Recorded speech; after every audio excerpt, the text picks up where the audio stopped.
Major support for Carolina Business Review provided by Colonial Life, providing benefits to employees to help them protect their family, their finances, and their futures. High Point University, the premier life skills university, focused on preparing students for the world as it is going to be.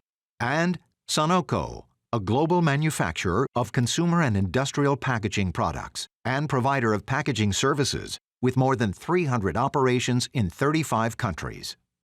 Housing prices, energy cost, food. Are we heading for a recession? Are we already in a recession? Those are the questions that bounce around households and boardrooms, and we will unpack that here in the early fall. I'm Chris William, and welcome again to the most widely watched and longest running program on Carolina business, policy, and public affairs, seen each and every week across the Carolinas for more than 3 decades now. We start with our 4 resident economists, and we will unpack even things like recent developments in Great Britain and how that affects us here in the Carolinas. And we start right now. Gratefully acknowledging support by Martin Marietta, a leading provider of natural resource-based building materials, providing the foundation upon which our communities improve and grow. Blue Cross Blue Shield of South Carolina, an independent licensee of the Blue Cross and Blue Shield Association. Visit us at southcarolinablues.com. The Duke Endowment, a private foundation enriching communities in the Carolinas through higher education, healthcare, rural churches, and children's services.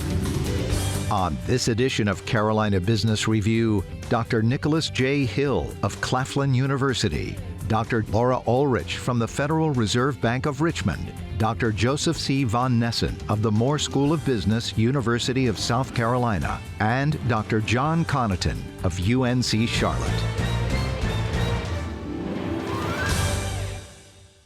Well, happy fall, and we are glad to welcome all of our economists. And Dr. Nicholas Hill, you're brand new to this gang, so we hope you make it through it.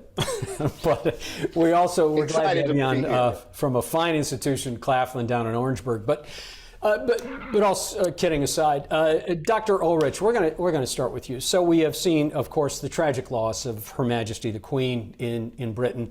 We've seen a new prime minister in Britain. We've seen, when we're speaking of Britain and the United Kingdom, we've seen unbelievable forecasts, quite frankly, of inflation and energy costs.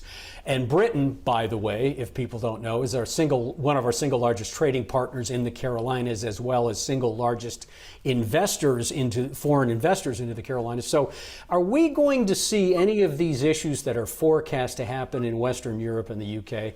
Will that end up happening here in the US, or specifically in the Carolinas?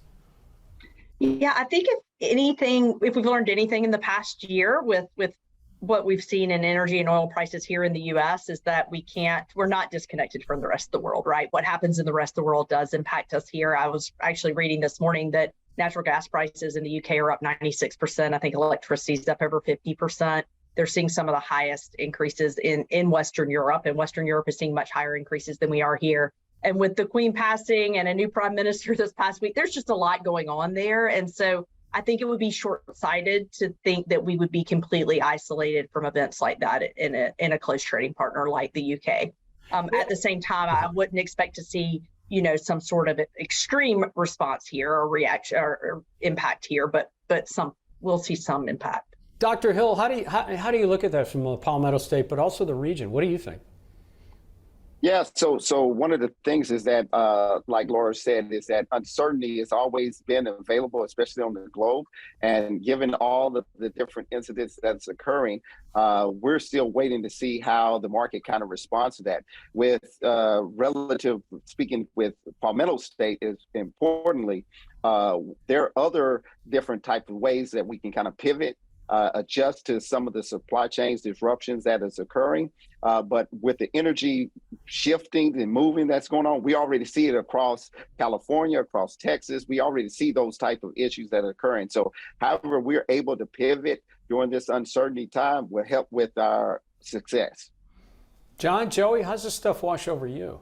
Well, Go ahead, Joey. Oh, sure. I think we have to think about Germany as well. So that's the other country I would add, because Germany has enormous investments in South Carolina, certainly one of our biggest trading partners, but also significant foreign investment. Many German companies in South Carolina, BMW being the perhaps the most famous example of that. So when we see changes in Germany with respect to energy prices, and those are going up. Germany is looking at a potential shortage this winter. So that's going to affect the manufacturing process and what they're looking at long term as well. And as we see interest rates rise to combat the high inflation, that also impacts the cost or the manufacturers in South Carolina, because exports become more expensive from the perspective of foreign buyers. And so that impacts demand, at least in the short run, in South Carolina as well. So I think you've got to look at it in both directions. But Germany is especially an important player for South Carolina. John, this whole idea that the Carolinas are, and this is my term, but the Carolinas are this oasis bubble New South thing that we've enjoyed for so long.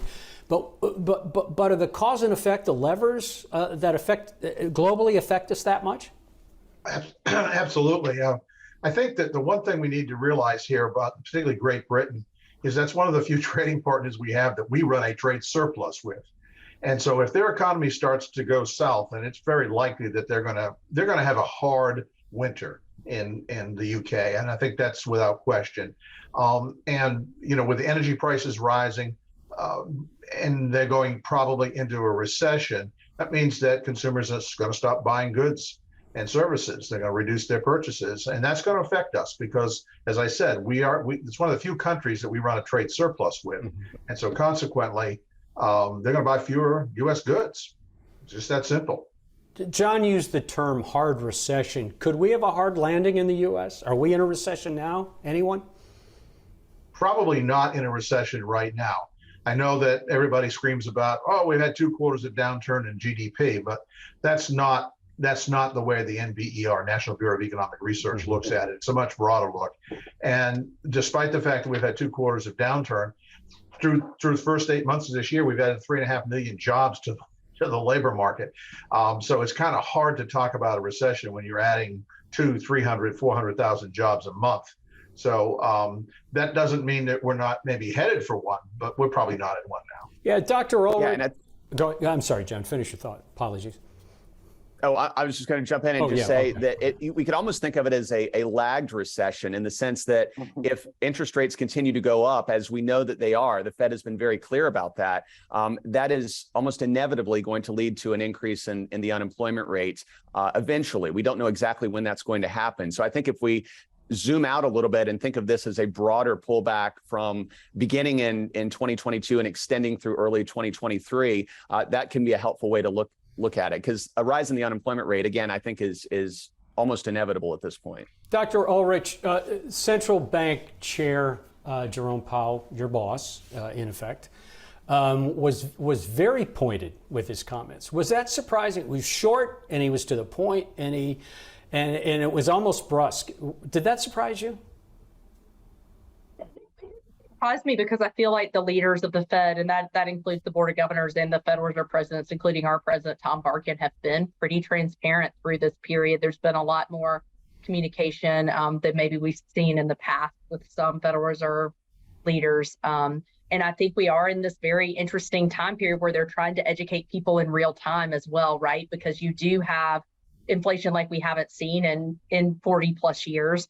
But at the same time, as John mentioned, we have this really strong labor market, and there is kind of a broad misunderstanding of what a recession really is. And so there's this education piece too, I think, that's out there about trying to level set with people about what's actually going on and what the data are showing us. And quite frankly, it's different than what we've seen in the past. While the definition of a recession is not 2 consecutive quarters of negative GDP growth since the Great Depression, every single time we've had 2 negative quarters consecutively of negative GDP growth, we have been in a recession. So this is a different time period, and it's been different, quite frankly, for the past 2.5 years, right? So it's not really a surprise at this point.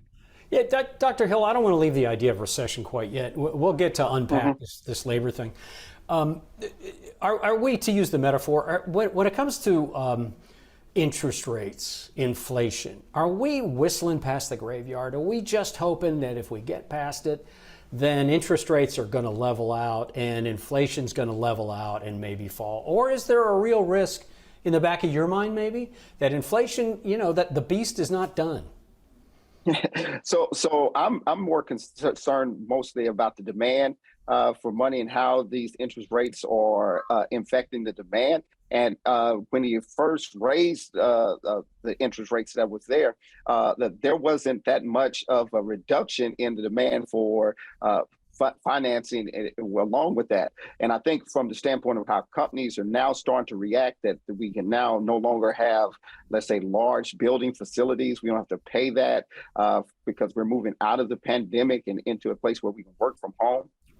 Some of the financing for production and just goods and overall operations is now changing. So even with that, I'm kind of the standpoint, I'm waiting to see what the reaction is going to be to all of these different changes, because I believe Chairman Powell has always been direct with what they're doing. The Fed is now coming out really direct, and it's easy for us as speculators to really see what's happening and make adjustments based on that. You all are being so professional and formalized, and which we appreciate. But is anyone here? Chris, let me add something, Chris, about this, because I think to be a little less formalized, even though we may not be in a recession as a nation, right? Like in a true defined recession, or as it would be defined by the NBER. That doesn't mean that we're not really having some crises within the country, right? There are people that very much feel like they are in a recession right now because inflation is a significant tax on their earnings, right? They're going to the gas pumps and prices have come down now some, but it's still higher than it was previously. Food prices are really up. So people have had a tax on their lifestyle, right? In inflation. Additionally, housing costs are going up, right? Rents are going up.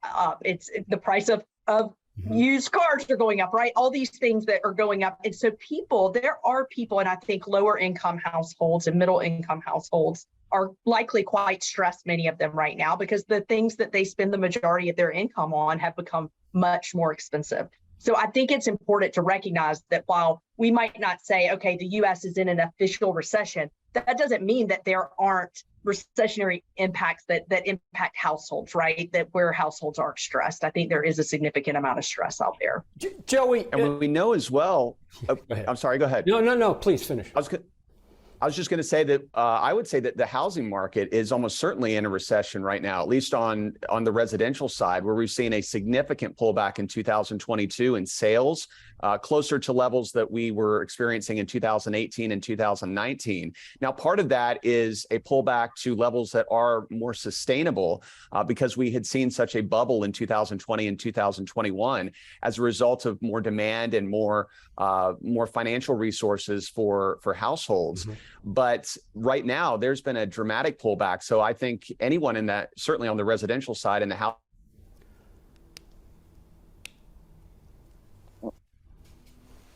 Did we lose you? We Yeah. We have lost Joey. We'll get Joey back in. Joey, try to log back in. Go ahead. Yeah, Chris, I think that we need to be careful here. I think that inflation has caused hardship on a number of households in this country. I don't think there's any question about that. So Laura's right in that respect. Right. But that's not a recessionary action. Okay. You look at the NBER, and I hate to be a stickler about this, but they have defined recessions for the last 170 years. So I think they got a handle on this. Okay. Probably. And, they talk about overall decline in economic activity, and we don't have that. Okay. Mm-hmm. And I think there's a further point that no one is talking about this. All right. But there are two sources of economic growth that we have. One is productivity increases, and the other is increases in the labor force. And we've been paying a lot of attention to the labor force. We've been paying attention to labor force participation rate. Last month, it went up for the first time in quite a while. That was a good thing. That's why the unemployment rate went up a little bit. But what we haven't been paying attention to, and as I say, I watched Powell yesterday. I watch Powell every time he shows up. And what he's not talking about is the productivity issue that we have right now. First quarter productivity declined by over 7%. Second quarter productivity declined by 4.5%. You have to go back to 1947 before you ever see a single quarter decline like that. We've never seen 2 quarters successively decline at that level before. And so consequently, we've got an issue here on the productivity side that is going under the radar, and yet I think is very instrumental to why we've seen GDP decline in the first 2 quarters. It's not so much that we've had a lack of economic activity, we had a lack of productivity. And that's really what's generating this. Okay, and Laura, not to put you in a bad position or defensive about Fed policies or Fed processes, but I'm sure the Fed still factors productivity, and as John described it, is that an issue? We absolutely do look at data on productivity, and there are some interesting things going on in the measurement of GDP and looking at how, so GDP is used to then calculate productivity. And so there's some interesting data things that I won't go into much here because might put all the viewers to sleep, but there are some interesting data things going on in the measurements of GDP versus gross national income. There's some discrepancies there that we don't typically see. And so that may be why you don't see the Fed speaking as publicly about productivity right now. But I agree with John that there are some other things going on related to labor markets and productivity that are extraordinarily important for us to be taking a look at. I agree. Well, Laura, I understand that there are issues about data collection. So 11% in 2 quarters. No, I agree. That's real. Okay. Yes, I agree with you. I wish we had more time to unpack it, John. I don't think you're wrong, and you've talked about that in the past. But in the interest of time, we've sure. got more things to shoehorn in the next 10 minutes, the last 10 minutes. Nicholas, Joey, weighed in on this, and I know Orangeburg is not a super urban core, but it is a city, and it is in central South Carolina, going more toward the low country. When you look at Charlotte, when you look at Charleston, when you look at Asheville, when you look at in the Triangle, and you see these urban cores that are literally humming and vibrating from activity, but now there seems to be a turn. A commercial real estate executive said that in cores like Charlotte, the vacancy rate is approaching 20%. But then he went on to say, but the whisper vacancy rate is more like 40%. How do you square that? So, Joy, if you let me just jump in real quick, you can take it from there. But we're hearing when we talk with corporations and things, it's along the lines of the bottom line associated with the commercial real estate and holding all of these different type of buildings, property. Now that we're moving to a place where we can still be effective from working from home. And so what they're making a difficult choice is to have that large mortgage on their books that they can kind of get rid of and save that money to help with some of the losses that are going to be expected due to the fact of all of these uncertainty. So it's just like we're uncertain about what's going to happen. They are too. So they're starting that process of pulling back. And I think I agree with that. And I think they're waiting to see in many cases how these new professional norms evolve. I think there are many advantages to providing more worker flexibility, particularly when we do have a situation where there is a labor shortage and we're trying to provide, companies in general are trying to provide resources and ways to attract employees. So that's a factor. But also whether or not coming back to the office is more relevant going forward, and whether that's going to continue to be important for networking and for all the secondary benefits that being in person provides, and the importance of that type of connection. So I think we're still just in a transition phase right now, and we don't know what we're going to be seeing. It's just a period of high uncertainty.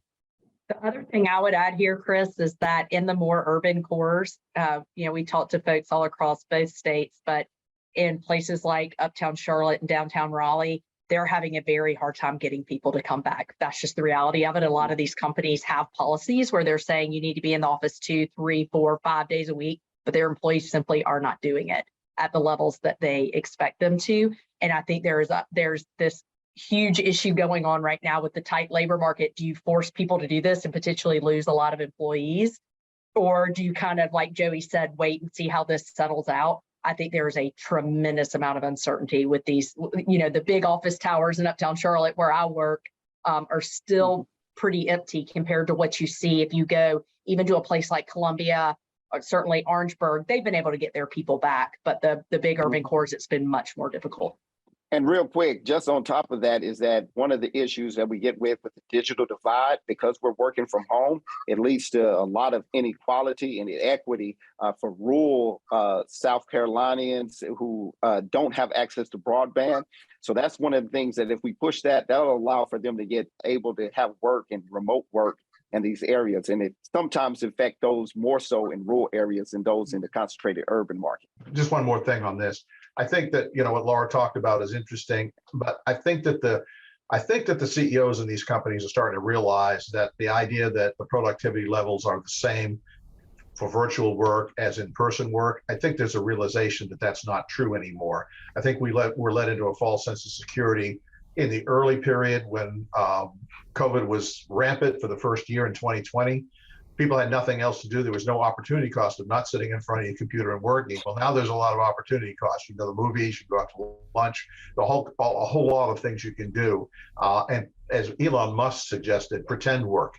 And I think that we see Jamie Dimon, we see Goldman Sachs, we see B of A. They're all starting to push hard for people to go back to work. So let me do a quick follow-up, John. A quick follow-up on that. So you think this is again my term, game of chicken between the worker and the company? Is that what it is? That's a good description. And I think right now, with labor markets as tight as they are, I think the workers have the upper hand and are to some extent dictating. But if the Fed continues on raising rates, and we see a 4% federal funds target by the end of this year, the hope of a soft landing may go out the window, and we may start to see unemployment rate rise. And if it gets up around 5%, then the balance in terms of power between employer and employee may change, and we may start to see a different environment. I don't think we're going to go back to 100% in office, but I think we're going to go back to a more hybrid system. Was someone going to say something? I heard somebody agreeing there. Was that you, Laura?